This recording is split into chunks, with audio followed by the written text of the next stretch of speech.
আপনারা যখন নিজেদের ঘরবাড়ি ছেড়ে অন্য রাজ্যে বা ভিন দেশে চাকরি সূত্রে চলে যান, যাওয়ার আগে মনটা একটু খারাপ হয় অবশ্যই।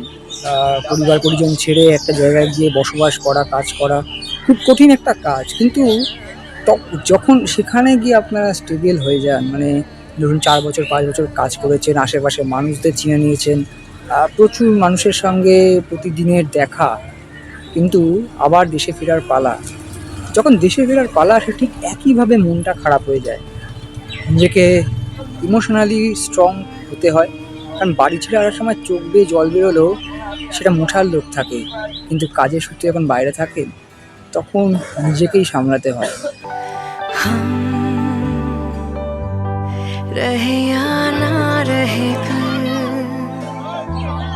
काटू क्या अभी काटू? हाँ नहीं नहीं रुक जाओ। गेम कोई भी हो पकड़ मजबूत होनी चाहिए। सीमेंट से पकड़ बनाए मजबूत SRMB 550D TMT bar। আজ দিমিত্রি পেত্রাতোসকে দেখে এই কথাগুলোই বারবার মাথায় আসছিল। দিমিত্রি পেত্রাতোস মোহনবাগানের ব্যারাটোসনির পর যাকে স্থান দিয়েছিল মোহন জনতা, এবং সেই মোহন জনতার দিমিগড়, কার্যত বলা যেতে পারে যে এই ম্যাচটাই শেষ ম্যাচ হতে চলেছে। তিনি নিজেও একটা ইঙ্গিত দিয়েছিলেন, the last dance, one last dance, এবং সেই শেষ ম্যাচ নিয়েও তিনি কিন্তু আজ সাংবাদিক বৈঠকে বলেছেন যে এখনও একটা ম্যাচ বাকি, অর্থাৎ দিমি সেই বিলিভার্সদের মধ্যে পড়েন যিনি 1% চান্স থাকলেও মনে করেন আমি শ্রেষ্ঠ, আমি পারবো। সেই দিমিত্রি পেত্রাতোস আজ অনুশীলনে কি করলেন দেখুন।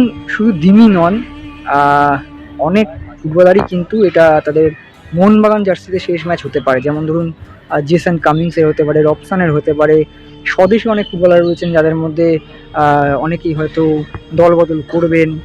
দিমি তাদের মধ্যে অন্যতম, কিন্তু সবাই কিন্তু দিমিকে নিয়ে কথা বলছেন। আসলে মোহনবাগান জনতা যারা দেখছেন এই ভিডিওটি, মনে হয়তো কিছু ক্ষোভ রয়েছে যে দিমি এই মৌসুমে সবাই খেলতে পারেনি, বা গত মৌসুমের মতো না খেলেও একটা ম্যাচেই শিল্ড এনে দিয়েছিলেন গোলটা করে, জয় সুযোগ গোল করে, এবার কিছুই হয়নি সেভাবে। তো স্বাভাবিক একটা রাগ থাকবে, কিন্তু দিমি যে লিগাসি এই মোহনবাগান দলে গত কয়েক মরশুম ধরেই দেখা গেছে প্রচুর গোল, প্রচুর অ্যাসিস্ট, প্রচুর ক্লাস মোমেন্ট, এবং একাধিক বড় ম্যাচ, একাধিক মানে লিগ ডিসাইডার বা কাপ ডিসাইডার ম্যাচে কিন্তু তিনি গোল অ্যাসিস্ট করে জিতিয়েছেন এবং মোহন জনতার মনের মণিকোটায় ঢুকে গিয়েছেন। সেই দিমিত্রি পেত্রাতোস আজ যখন অনুশীলনে নামলেন না, বন্ধুরা বিশ্বাস করবেন না, হয়তো ভিডিওতে কতটা বোঝা যায় আমি জানি না, সেই 15 মিনিটের যে ভিডিও আমরা তুলতে পেরেছি বা তারপরেও যে অনুশীলন হচ্ছে, সেখানে দেখা গেছে যে জিসন কামিংস তিনি সদা হাস্যমান, সবসময় মুখে হাসি। রবসানও বেশ চেষ্টা করছেন যাতে শেষ ম্যাচে বেশি গোল করতে পারেন। আর টম অ্যালবার্তো থেকে শুরু করে, অ্যালবার্তো অবশ্যই ম্যাচে নেই, আপুয়া আগেই উঠে গেছেন।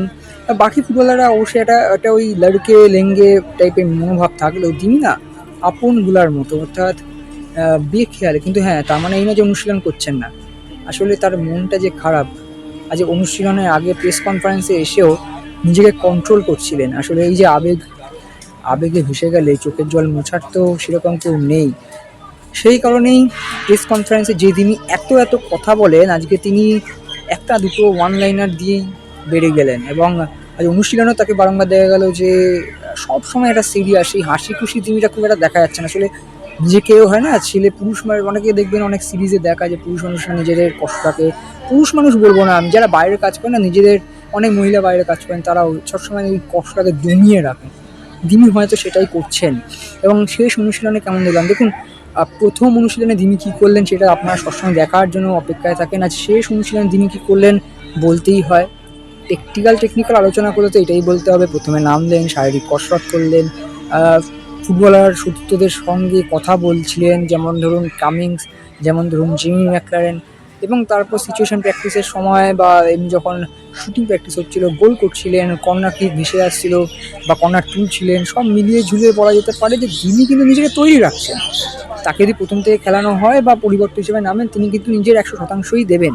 কিন্তু দিমির যে ইমোশনাল যে ইম্প্যাক্টটা বা ইমোশনাল যে অ্যাসপেক্টটা রয়েছে, সেইখানে দাঁড়িয়ে দিমিকে দেখে সত্যিই মোহন জনতার কিন্তু আজ মনটা কেঁদে উঠবে। তার কারণ যতই রাগ অভিমান থাকুক না কেন, দিনের শেষে তো তিনি দিমিগড সমর্থকদের কাছে, মোহন জনতার কাছে আগামীকাল কী হবে কেউ জানেন না। হতেই পারে যে একটা মিরাকেল হয়ে গেল, মোহনবাগান চ্যাম্পিয়ন হলো, তখন তো আবার সবাই দিমিকেই কাঁধে তুলে নাচবেন।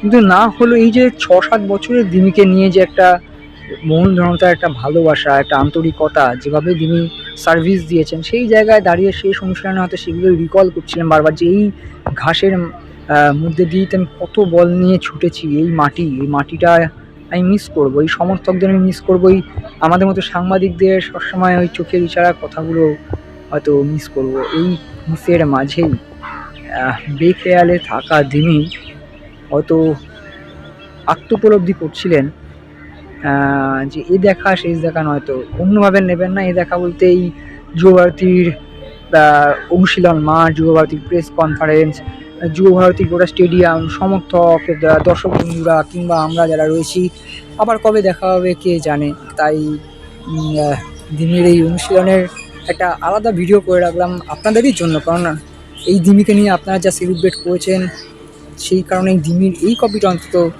থেকে যাওয়া উচিত। সেই প্র্যাকটিসের বিভিন্ন মুহূর্ত রইল আপনাদের জন্য।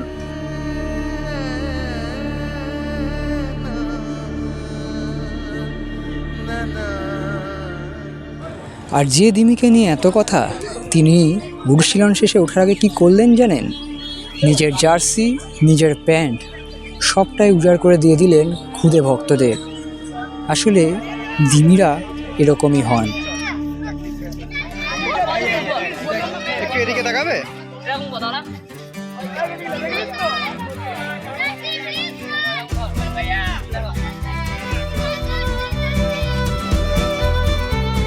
extra time.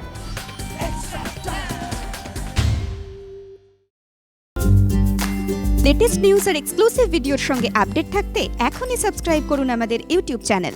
বেল আইকনে ক্লিক করতে ভুলবেন না যেন।